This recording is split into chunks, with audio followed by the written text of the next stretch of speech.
Je m'appelle Alice Hatcher. Je travaille depuis presque 16 ans dans un centre de traumatologie de niveau 1 où l'on traite divers groupes de patients. Notre séance d'aujourd'hui comporte 3 volets. Nous discuterons des avantages de l'alimentation précoce dans une unité de soins intensifs. Nous examinerons ensuite les barrières qui pourraient nuire à l'apport en éléments nutritifs. Enfin, nous décrirons les stratégies qui peuvent être mises en place pour réduire l'intolérance à l'alimentation par sonde. J'aimerais vous présenter M. P.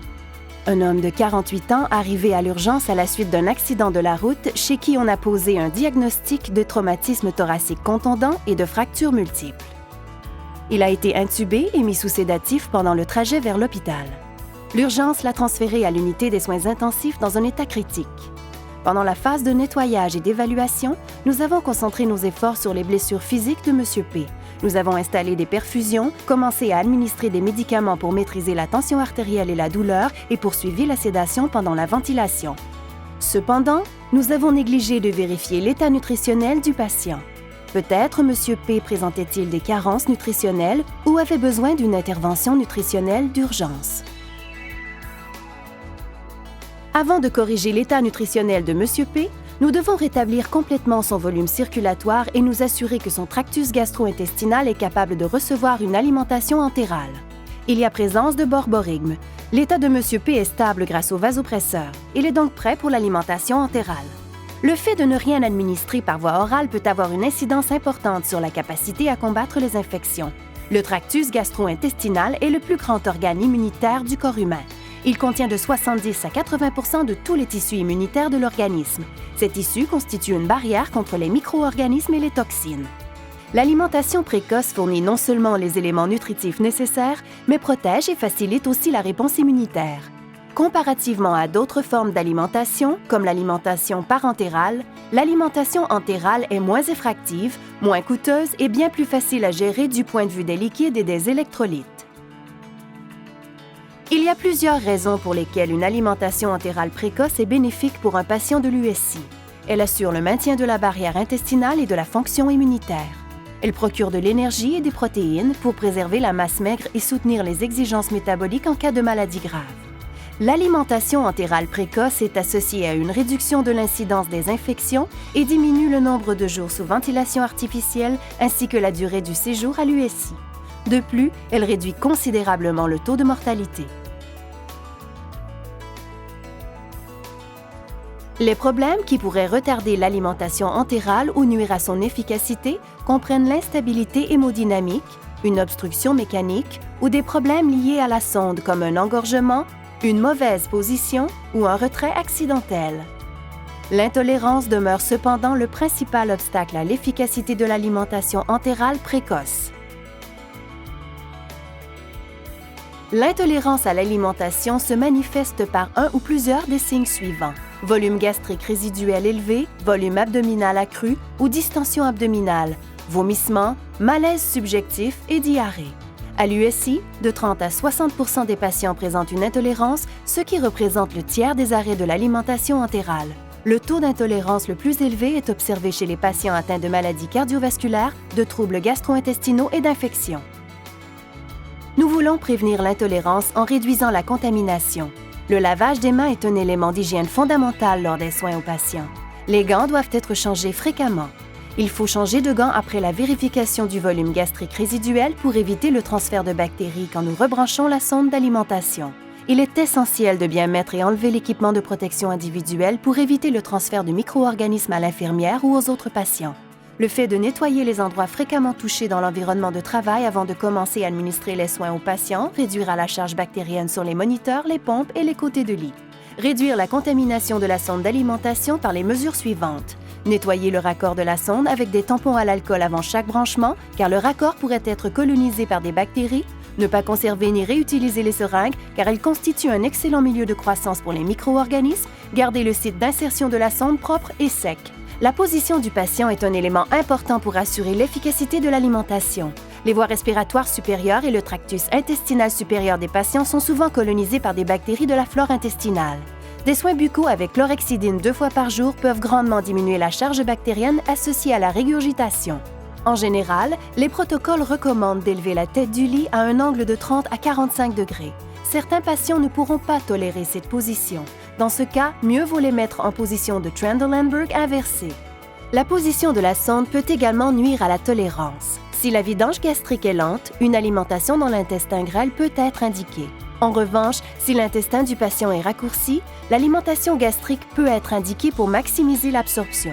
Selon l'American Association of Critical Care Nurses, la sédation ralentit la vidange gastrique et par conséquent, il faut abaisser le niveau de sédation pour réduire le risque d'aspiration.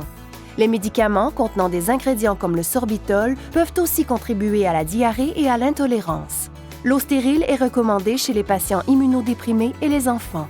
Respecter le temps de suspension recommandé peut aider à réduire le risque de contamination des préparations. Un certain nombre de méthodes favorisent la tolérance à l'alimentation.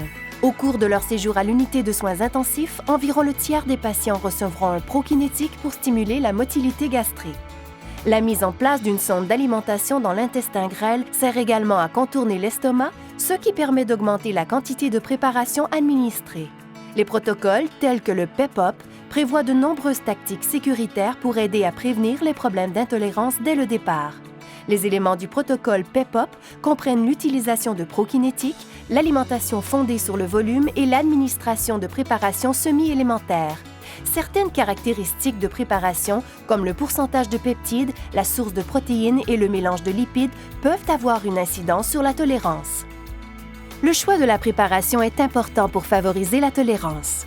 L'utilisation de préparations à base de petits peptides et à teneur élevée en triglycérides à chaîne moyenne, comme Peptamen, a été associée à une atténuation de la diarrhée, des vomissements et des douleurs abdominales et à une progression rapide vers l'alimentation cible. En outre, les préparations à base de petits peptides de lactosérum à 100% ont été associées à une réplétion protéique supérieure et à une prise de poids, à une croissance et à une amélioration globale de l'état nutritionnel. Peptamen est la préparation à utiliser en premier dans le cadre du protocole PEPOP car elle favorise la tolérance dans le contexte des soins intensifs. De retour à l'étude de cas, nous allons appeler un code brun à la chambre de M. P. Il a eu des selles liquides 3 fois pendant le quart de travail. Quels sont les conseils à donner pour nettoyer les dégâts sans trop faire souffrir le personnel infirmier? Et comment le personnel infirmier peut-il intervenir pour atténuer la diarrhée ou l'intolérance à l'alimentation?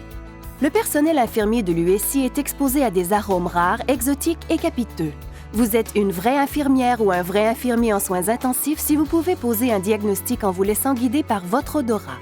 Cette trousse de survie au code brun pour le personnel infirmier contient un bonbon à la cannelle ou au menthol, un masque badigeonné de crème à raser à l'extérieur ou 2 masques superposés séparés par une couche de dentifrice. Ces conseils aideront le personnel infirmier à survivre au nettoyage d'un code brun. La diarrhée est généralement considérée comme l'émission de sels liquides 3 ou 4 fois par jour ou d'une quantité de sel supérieure à 250 ml par jour. La diarrhée peut être attribuable à des affections médicales comme la maladie intestinale inflammatoire ou les manifestations infectieuses de la prolifération bactérienne. En outre, certains médicaments peuvent causer des selles molles, en particulier les médicaments sous forme liquide contenant du sorbitol. Le choix de la préparation est important dans la prise en charge et la prévention de la diarrhée. L'utilisation d'une alimentation à base de peptides et à teneur élevée en triglycérides à chaîne moyenne, couplée à l'ajout de fibres solubles, peut être indiquée chez les patients qui présentent une diarrhée. Des chercheurs de l'Université du Tennessee à Knoxville ont découvert que l'administration d'une préparation nutritionnelle spécialisée à base de petits fragments de protéines appelés peptides était bénéfique chez les patients à risque élevé. Cette étude rétrospective, menée auprès de patients admis aux soins intensifs après une chirurgie, a démontré que les préparations contenant un pourcentage élevé de petits peptides sont mieux tolérées. Chez ces patients, les épisodes de diarrhée et l'utilisation de sondes rectales ont été 3 fois moindres. En résumé, le bon patient au bon moment. Nous devons agir de manière proactive auprès de tous les patients, notamment en évaluant leur état nutritionnel au début de leur hospitalisation. Repérez les patients qui bénéficieraient d'une alimentation entérale précoce. La bonne voie. Si l'intestin fonctionne, servez-vous-en. La bonne position. Assurez-vous que la tête du lit est élevée à un angle de 30 à 45 degrés selon la tolérance du patient. Le bon protocole.